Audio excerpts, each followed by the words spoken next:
Good afternoon, brothers and sisters.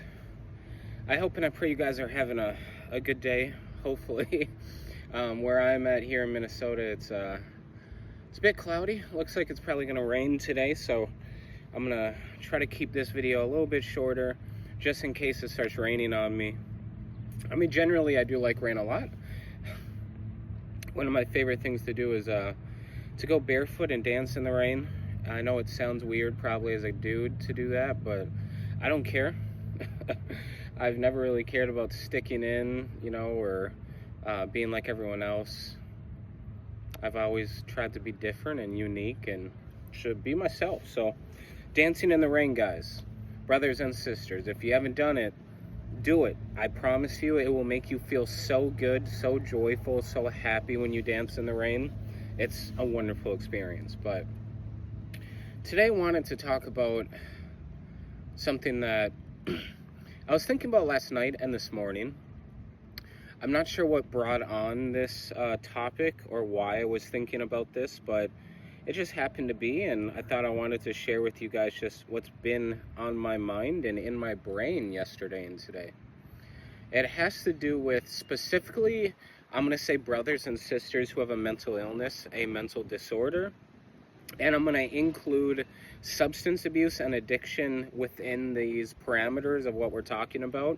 So what I'm going to be saying, for me personally, deals with mental disorders and people who have a mental illness, as well as addicts and individuals, brothers and sisters who struggle with substance abuse and addiction. So that's who this is kind of tailored to.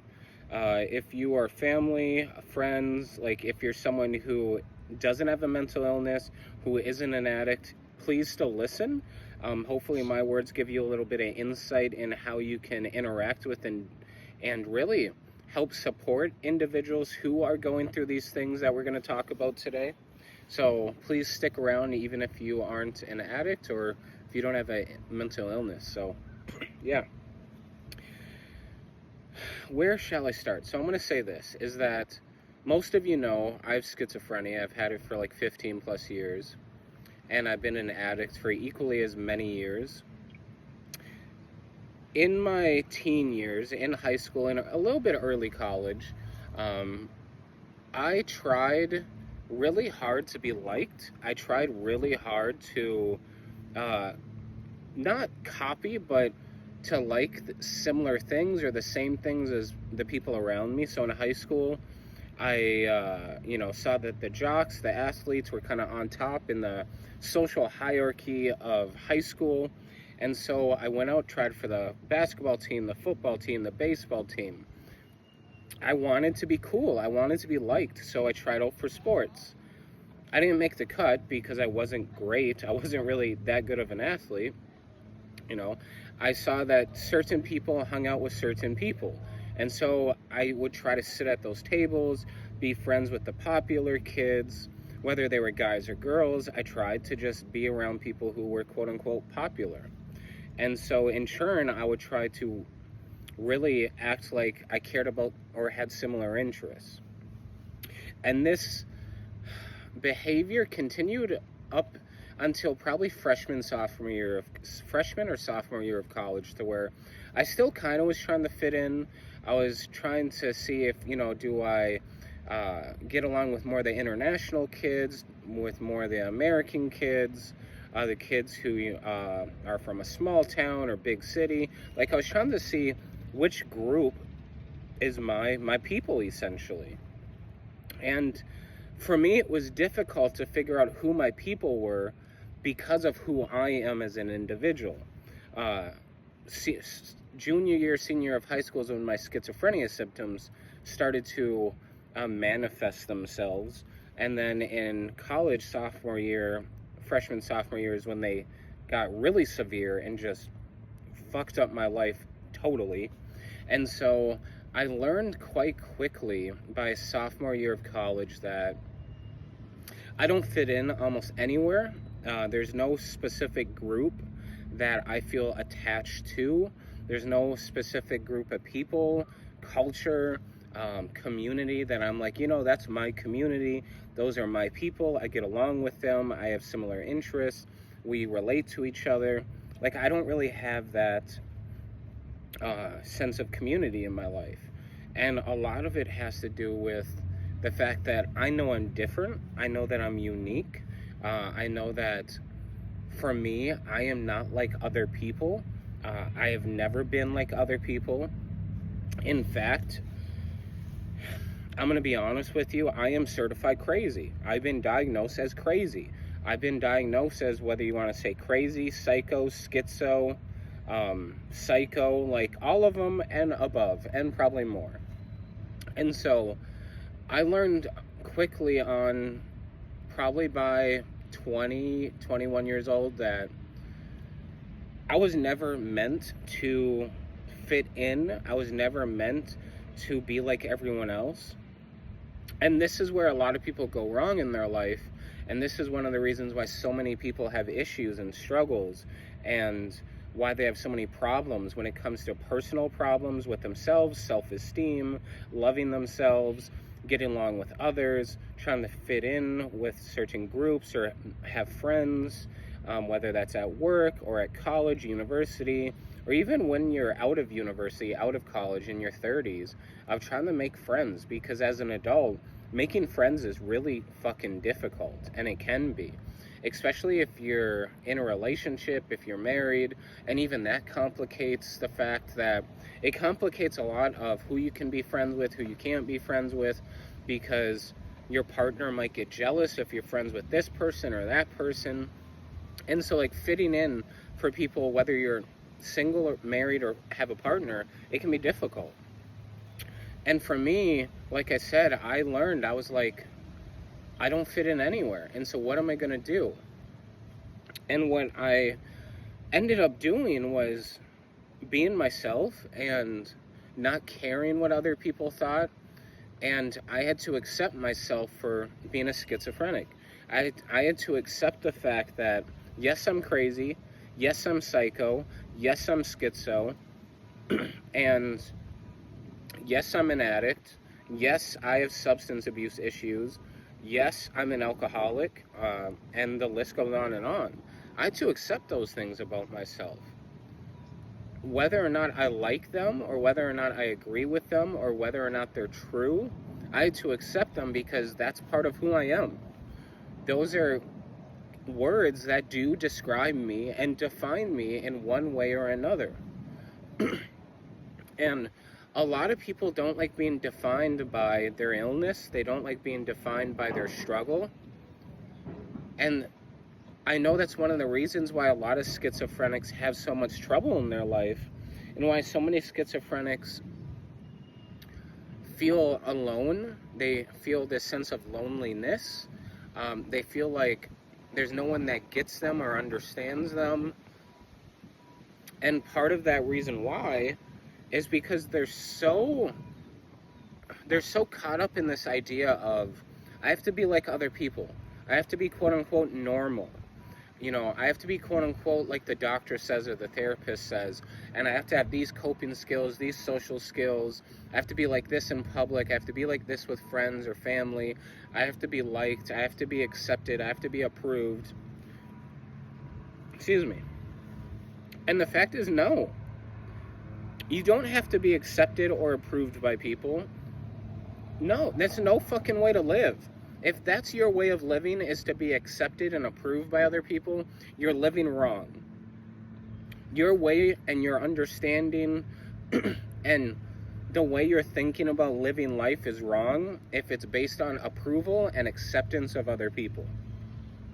And that's one thing that I've seen as schizophrenics that we're terrible at, is we try so hard to fit in, whether that's therapy, medication. And therapy and medication, don't get me wrong, there's some people that helps and benefits them very much.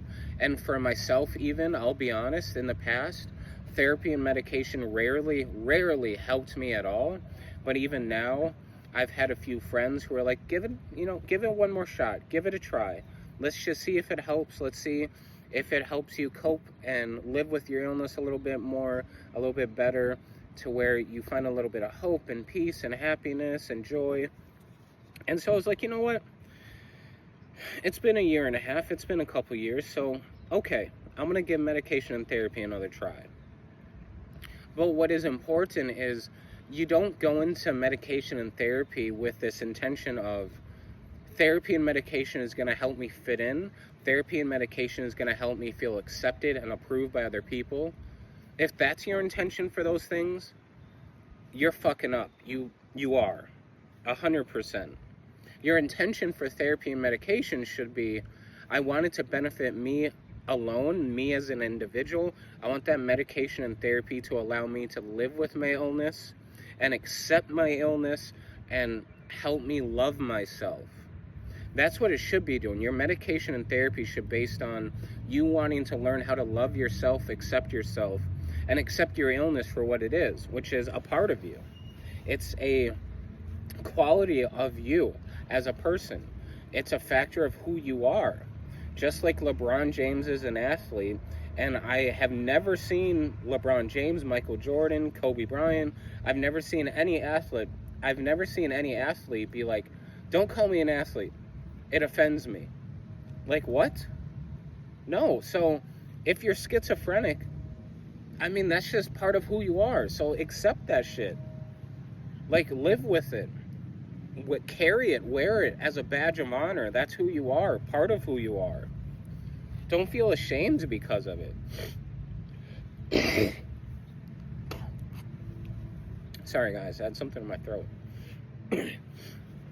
And that's where a lot of schizophrenics go wrong, is we have this sense of shame and guilt because we're schizophrenic. We have this sense of shame and guilt because we hear voices, we see things, we have paranoia, we have delusions, we have cognitive impairments, whether it's disorganized thinking or the, negative symptoms, whether it's tough for you to get it up and hard and have sex, or you don't want to have sex. Like, the positive and negative symptoms, maybe you have a lack of emotion and it's just hard for you to show emotion and show people that you're caring and loving and you want to help them, whatever it is. Like, or even the mania, the bipolar side of things, if you struggle with manic episodes or depression and the depressive side of schizoaffective disorder, like whatever the hell it is, don't feel ashamed or guilty, because that's part of your DNA. That's part of your genetic makeup. That's part of your brain. That's how your brain works. That's how your mind works.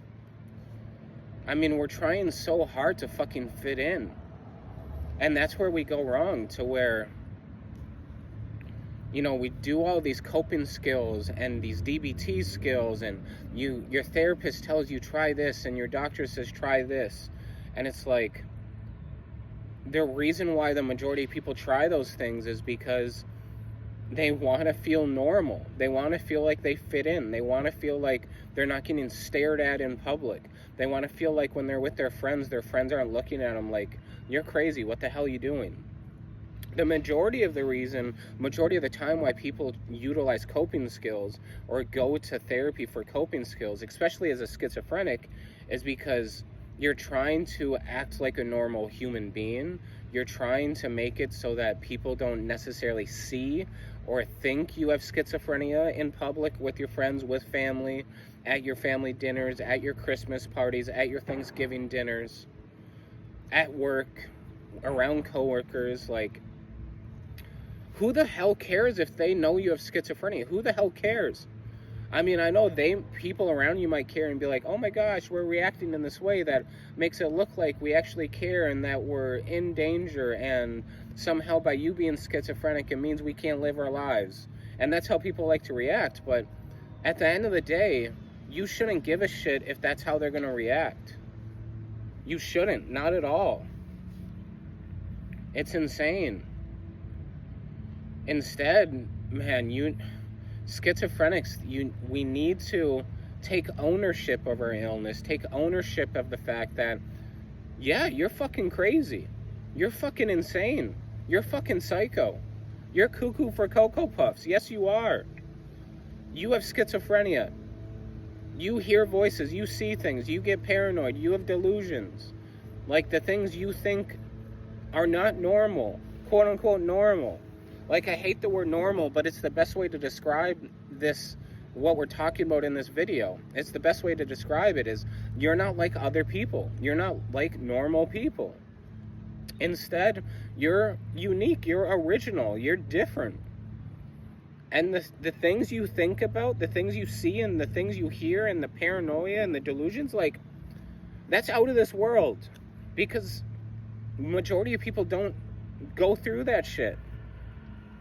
So it's like, people, schizophrenics, like,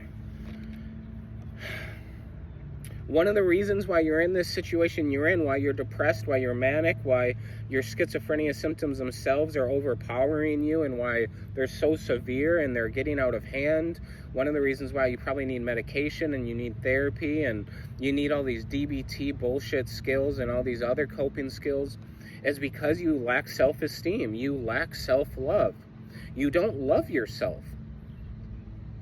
Your self-esteem is so low to the point you probably can't even look yourself in the mirror and tell yourself that you love yourself.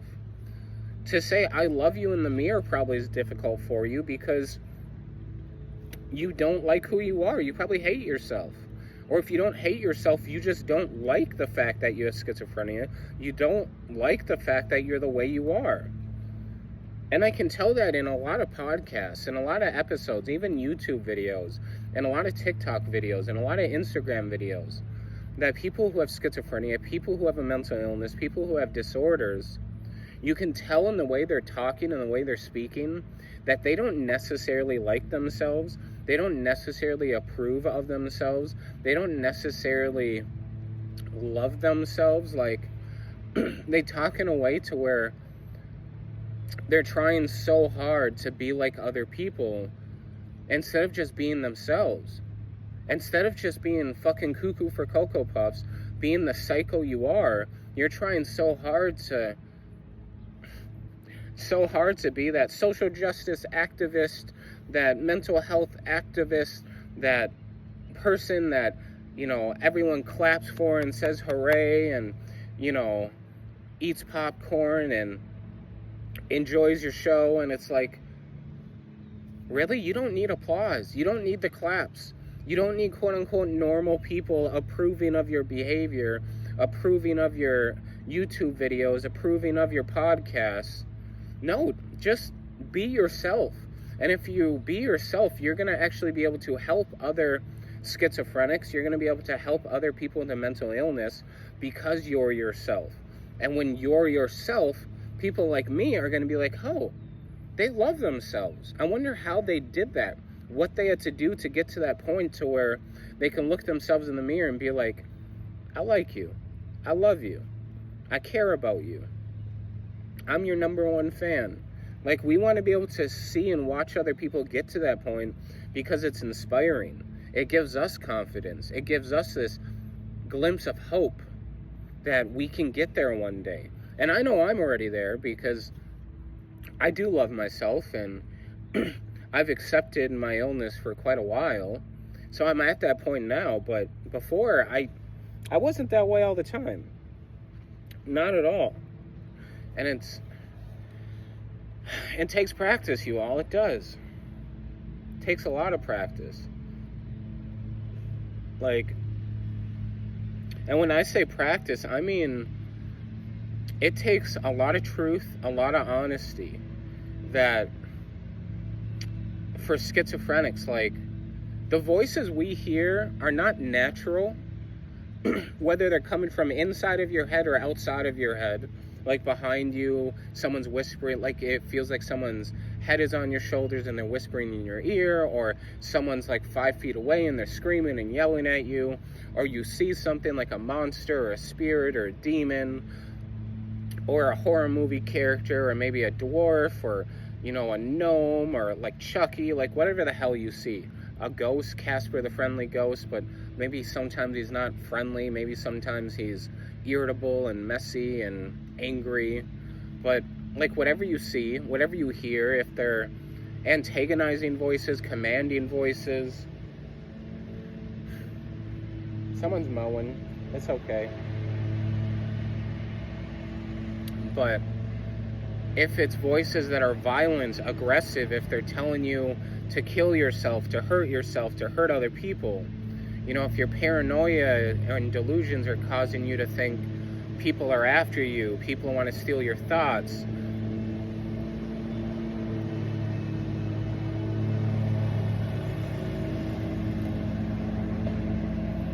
it is my lucky day that someone decides to mow right now, but it's okay. But like, if your paranoia and delusions cause you to think it's unsafe to go to hospitals, or doctors, social workers, therapists are out to get you, or if somehow your medicine is poison, or if you're hearing secret coded messages on the radio or from the TV or from music, or if you read the newspaper or magazines and you're receiving messages from the CIA that you're a top secret agent, like whatever the hell the case is, those thoughts, those voices, what you're seeing, other people don't see them or hear them or think them. And so you're so busy being like, this isn't normal, this isn't cool, this isn't nice, this is terrible, I need to find a way to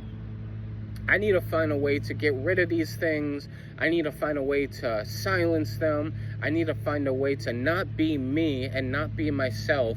And so I'm gonna run to other people, doctors, therapists, friends, family, and I'm gonna get their advice, because then they can help me not be me, not be myself, and I can be someone else, a fake person. That's essentially what people are doing. That's essentially what schizophrenics do, is we run to all these different people to seek advice, to seek solutions, to seek the red or blue pill, instead of just being like, I don't need a pill anyways. And not and I don't mean that in a way of like, actually you don't need a pill, because some people need medication pills. I just mean the red and blue pill, like, that shouldn't be your only option.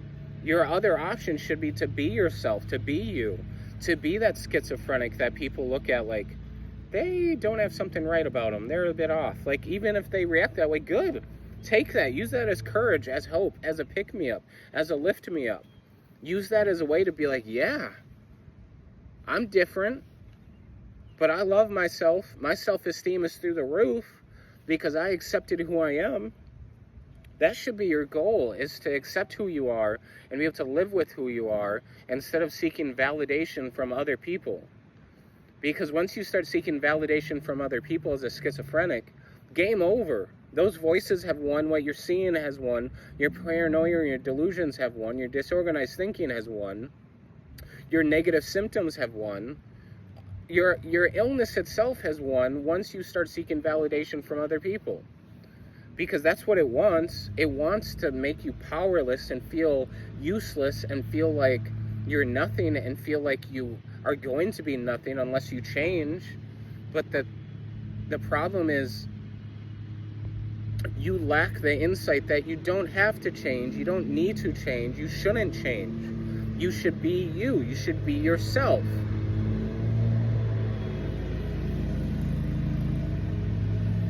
You know? You should be able to be yourself, and if you have to use medication and therapy, fine, do it. But stay true to you. Stay true to who you are. And that is that crazy psycho schizo person that people look at and are like, they're not acting like everyone else. Like, okay, fine. Man.